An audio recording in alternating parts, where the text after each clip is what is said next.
හැමෝටම වෙච්ච ව්‍යසනයක් වගේ තමයි ඒක දැනෙන්නේ. මිනිස්සු හිඟා කන්න එන්නේ මේ අවුරුද්දට ඈ. දසිසයයි හොඳ අවුරුද්දක් වේ කියලා ඉතින් අපි ප්‍රාර්ථනා කරනවා.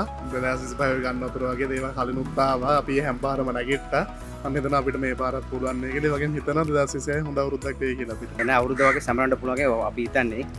ඒකට ආණ්ඩුවෙත් පොඩි වැඩ සහයෝගයක් දෙනවා කියලා මම හිතනවා. මිනිස්සුන් ඉතින් ඇත්තටම සුබ වෙයි කියලා හිතනවා ලබන අවුරුද්දත්. මේ අවුරුද්ද පොඩ්ඩක් ඉතින් එහෙම හේවුණා. ලබන අවුරුද්දේ ඔක්කොම හරි කියලා සුබ වෙයි කියලා හිතනවා. එහෙම ප්‍රාර්ථනා කරනවා. සුබ වෙයි කියලා නම් හිතන්න බෑ ඇත්තටම. මොකද මේ ලොකු ව්‍යසනයක් රටේ වෙච්ච හින්දා තාමත් එයාලා දැන් අපි මෙහෙට අපිට බලපෑමක් නැති හින්දා අපි මේ විදිහට ජීවත් වුණාට තාමත් ඉන්න තැනක් නැතුව තාමත් අර අසරණ කඳවුරු වල ඉන්න කට්ටිය ඉන්නවා. ඒකින්ද මම හිතන්නේ පුතා මේ සුබ වෙයි කියලා.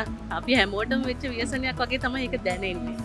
සුබ වෙන්නේ නැහැ අසුබ වෙනවා නේද? ලබන අවුරුද්ද යහපතක් වෙයි කියලා මම හිතනවා. මේ ඉන්න තත්ත්වය අනුව මිනිස්සු හිඟා කන්න එන්නේ මේ අවුරුද්දට ඈ.